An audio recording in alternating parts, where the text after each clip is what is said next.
I've navigated here to scriptures.byu.edu for the BYU Scripture Citation Index. And when we get here, it looks a little complicated, but if you remember on the left that this is just to read the scriptures. And so these are the books of the scriptures listed in the left-hand column.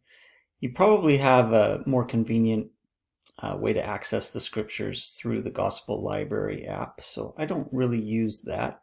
In the center, you just have some information about what's going on here. It's really on the right-hand side that I want you to pay attention.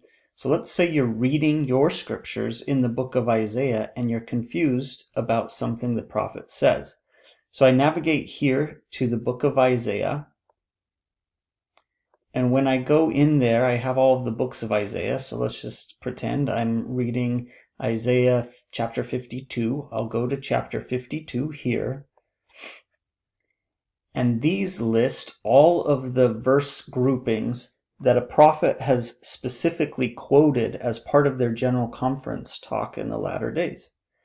And the only downside to this is you see how they're organized. 52 verse 1, 52 verses 1 and 2, 52 verses 1 through 3, plus 7 through 8, 1 through 10. So if I was looking for commentary on verse 1, it could be found in any one of these categories.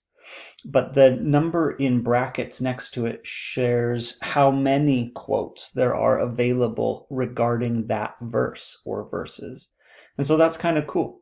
So for example, Isaiah 52:9 or 9 and 10, there's a few quotes available. So as I go there, wow, it's been a while. So 1948 is the year, O for October or A for April. And that's the page. And it was George Albert Smith that said something about that. I quote there. And then it highlights in orange the verse. And this is the full talk that he gave. And so this is the paragraph and the context in which he referenced Isaiah 52:9. So that's kind of cool. Older than that are the Journal of Discourses. And then to get back, oh, that opens it that way. Let's see, how do we get back?